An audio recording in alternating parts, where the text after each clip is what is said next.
Գյուրջան Կասկադ, հասանելի բնակարաններ 65 ամիս մարման ժամկետով։ Ասած ասեմ, պարզ հարթակը չի եւ ամենապարզ մարդիկ չեն հավաքված այնտեղ, որովհետեւ մենք կարողանանք պարզ քննարկում ունենանք, դին գլխավոր դատախազ, սա է հասարակության այն հայելին, որ մենք ունենք եւ մենք դրա շրջանակներում պետք է անդրադառնանք նաեւ ձեր գործունեությանը։ Հարգելի գործընկերներ, տեսեք, արդարության նկատմամբ զգացողության այդ հարցը մենք քննարկել ենք նաեւ օրերս առաջ տեղի ունեցած մեծ իրավական ֆորում, որտեղ ներկա են եւ իրավապահ մարմինները, եւ հասարակական կազմակերպությունները, եւ դատական իշխանության ներկայացուցիչները։ Այո, արդարության եւ արդարադատության միջեւ ունենք խզում, որովհետեւ արդարությունը դա մեր ընկալումն է ինչ-որ գործընթացների բարոյահոգեբանական,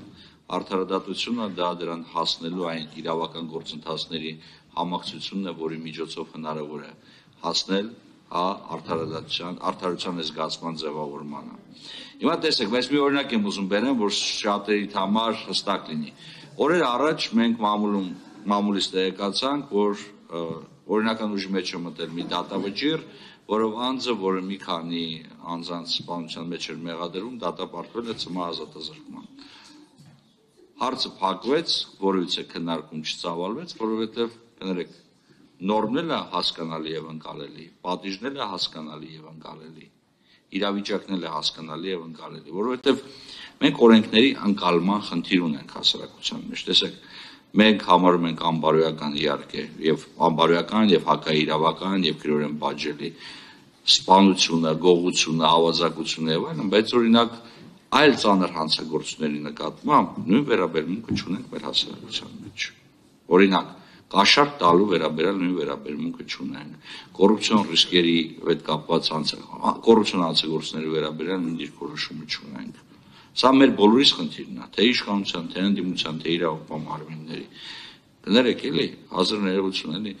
մենք ոնց ենք անվանել կաշառակերին տարիներ, ասում են բաշարումը անում է, բաշարելու վրա է։ Դու էլ բաշարի, դու էլ արա։ Մենք չենք փոխել այդ ընկալումը։ Եվ դրա համար շատ դեպքերում, երբ որ անձը հայտնվում է քրեակատորական հիմնարկում կամ վերջինս նկատմամբ խափանման միջոց է կիրառվել, որը տրադիցիոն ավանդական դարձած հանցավորության հետ կապ չունի, մարդիկ չեն ընկալում, թե ինչու համար այս մարդը հայտնվեց ճաղերի հետևում։ Ինձ թվում է բոլորս համար ընդունելի պետք է լինի այն, որ ընտրակաշառք տալը դա ծանր հանցագործություն է, ժողովուրդ ջան, եւ դրա համար անձիկ պետք է ենթարկվեն պատասխանատվության։ Վերցնելն էլ պետք է դիտարկվի որպես անթույլատրելի, որովհետեւ դա խեղաթյուրում է այն, ինչ որ պարոն Մինասյանը անվանում է իրավունքի գերակայություն։ Ժողովրդավարությունը, մարդու իրավունքների իրավունքի գերակայությունը փոխադարձ իրար հետ պետք է գնան եւ առանց դրա մենք չենք կարողանալու բան փոխենք։ Այո, մենք օրենքների բացատրելու, քրեական օրենսդրությունը շատ ավելի հստակ մատուցելու, իրավական օրենքը բարոյական օրենքի հետ համահունչ դարձնելու խնդիր ունենք եւ պետք է շարունակենք այս գործընթացը։ Հանցավորության աճի խնդիրը կներեք մանիպուլացնում ենք էլի։ Իրոք շատ ենք մանիպուլացնում այս խնդիրը։ Այո, կա հանցավորության աճ որոշ ոլորտներում, սա մտահոգում է բոլորիս, բայց մենք չպետք է այդ լատենտայնության նվազումը, որը հանգեցրել է հանցագործության դեպքերի ասենց ասեմ էլ ֆորմալ շատացմանը դիտարկենք որպես իրականում հանցավորության վիճակի փոփոխություն։ Սա կարևոր է նախ եւ առաջ ժողովուրդ ջան, մեր հասարակության համար, մեր երկրի համար, մեր իրավապահների համար, մեր երկրի իմիջի տեսանկյունից։ Ինչքան արեք ուզում եք ամեն օր հելնենք խոսանք, որ Հայաստանում հանցավորությունը հասել է աննախադեպ մակարդակների։ Ինչի է սա հանգեցնելու։ Ոչ մի բանի։ Բայց սա չի նշանակում իհարկե, որ մենք պետք է աչելուր չլինենք հանցավորությունների արձանագրմանը եւ իհարկե մենք պետք է անդրադառնանք հանցագործությունների բացահայտելիությանը։ Հանցավորության աճը հասկանալի է, բայց բացահայտելիությունն էլ պետք է հասկանանք։ Ընդ որում բացահայտելիությունը ոչ միայն մեղադրյալի բացահայտելն է, այլ նաեւ վերջնական դատական ակտ ունենալն է։ Սա միայն գլխավոր դատախազի խնդիր չի։ Ուրիշ խնդիր ունենք։ Արեք սրա մասին խոսենք, էլի բաց, Ժորժ ջան, այսքան խոսում ենք թմրամիջոցների մասին։ Բոլորը, ընդդիմություն, իշխանություն։ Այսքան խոսում ենք ապօրինի զենքի մասին։ Նստում ես միտը, մեկը մեկ կողքդ նստում ասում է, հենց հիմա կարամ, հենց հիմա կկապտվեմ, գիտես ինչ կա, զենք էլ կբերեն, ես եկեմ ասում զանգի։ Պատրաստ է զանգի, ես եք զանգեմ ներքին գործերի նախարարին, կասեմ, որ համապատասխան ստորաբաժանումը գա եւ մենք իրար հետ ցուցմունք կտանք, կա բացահայտենք հանցագործություն։ Ոչ, ես պատրաստ չեմ, որովհետև հասարակություն չի ուզում համագործակցի։ Ընդ որում սա երկակի խնդիր է, սա հին ավանդական խնդիր է, որ մեր հասարակությունը բավականին երկար ապրում է, հա, մենք հո գործ տվող չենք։ Մյուսն էլ տիկին գլխավոր դատախազ արդեն ձեզ դիմեմ, մյուսն էլ կներեք, էլի տուժողի, կրկնակի,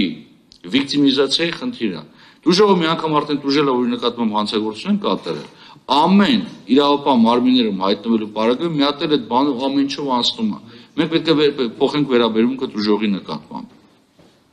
Խափանամիջոցների հարցն է շատ քննարկում, Ժորժ ջան։ Այսքան տոկոս նվազեց, այսքան տոկոս ավելացավ։ Մեզ այնքան տոկոսի նվազումը ավելացումը չի հետաքրքրում, սա հարցը այնքան շատ ձեզ չի վերաբերում, որքան դատական մարմիններին։ Մենք ուզում ենք հստակ հասկանանք, էլի, դատական պրակտիկան ոնց է գնում։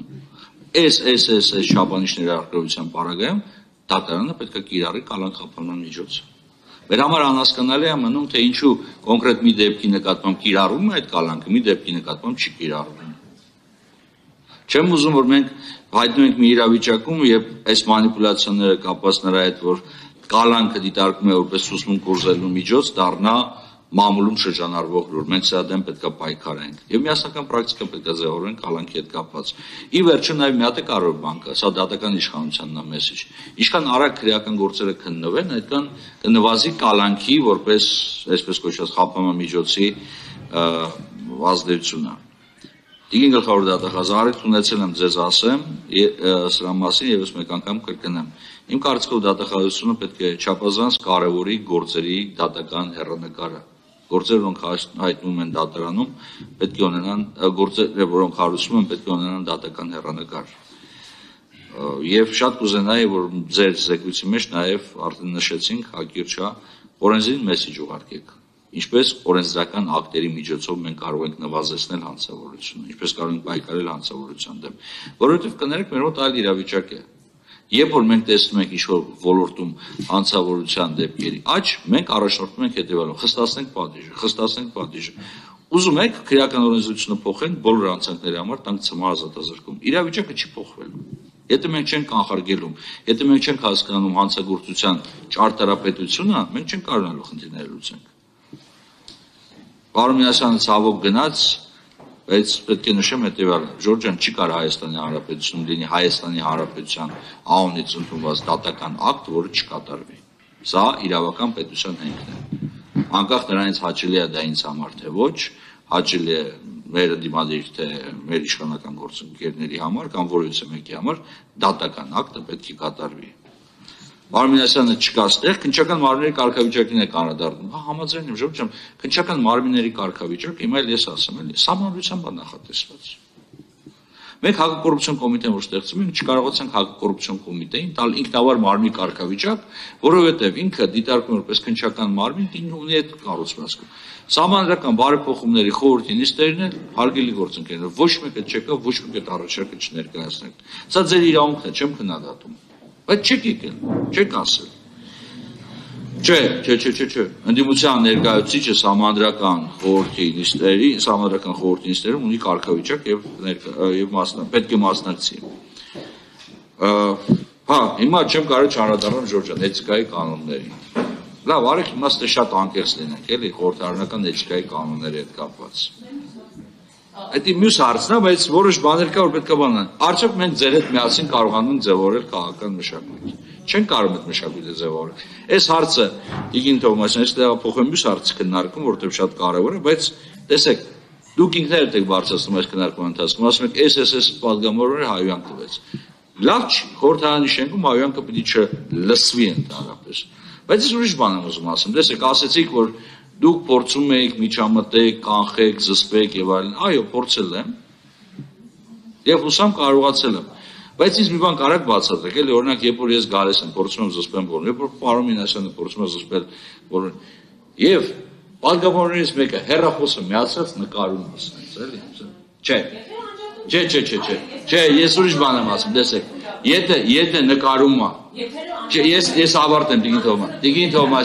Տիգին Թովմասյան, թույլ տվեք։ Գիտեք, հիմա դուք ուզում եք քննադատել, որովհետև 3 պատգամավոր է նկարել, որոնցից մեկը ես եմ, ու ես չեմ կարող չարձագանքել։ Դե ձեզ չեմ տեսել ուրիշ բան։ Ես էլ եմ նկարել, ու ես ասում եմ, նկարել եմ, տվել եմ լրագրողներին, լավ եմ արել, որովհետև եթերը անջատվում է։ Հանրությունը պիտի տեսնի, ով ինչ լեզվի վարքագիծ է դրսևորում։ Դահլիճում։ Թույլ տվեք ավարտեմ, 1, երկրորդը։ Սա էլ է վերաբերվում, որովհետև եթե դու նպատակ ես հետապնդում կանխես, բոլորը պետք է կանխեն միջադեպերը։ Մի վարք են սպասում։ Մարդու ձեռից բռնելը շատ դեպքերում ավելի արդյունավետ է, քան նկարելը, թե տեսեք ինչ եղավ։ Բայց սա ձեր ընտրությունն է, պարզապես ես ուզում գնահատական հնչեցնեմ։ Վերջի հարցը, որին կարադառնամ ուսանող սահմանափակում, Ժորժ ջան, ցեղասպանության ուրացման դեպքերը ինչ եք այդ ամբողջ ասում։ Երբևիցե տեսել եք Հայաստանի Հանրապետություն որևիցե մեկի, որը ուրացել է հայոց ցեղասպանությունը, ուրացել է վերջինիս որակումը։ Կարանք անընդհատ խոսենք սրա մասին։ Ասում ենք, այս հոդվածը քրեական գործ երբևիցե հարուցվել է, ես երբեք չեմ տեսել որևիցե մարդու Հայաստանի Հանրապետություն, որ ուրացել է հայոց ցեղասպանությունը։ Պարզը չէ, որ քրեական գործը չի հարուցվել դրա հետ կապված։ Տիգին գլխավոր դատախազ, ինչպես ձեր ընտրության օրը հանձնաժողովի կողմից, այնպես էլ հիմա պետք է կրկին հաղում կատարեմ իմ կողմի շատ սիրելի գեղարվեստական ֆիլմի երկնային թագավորությանը,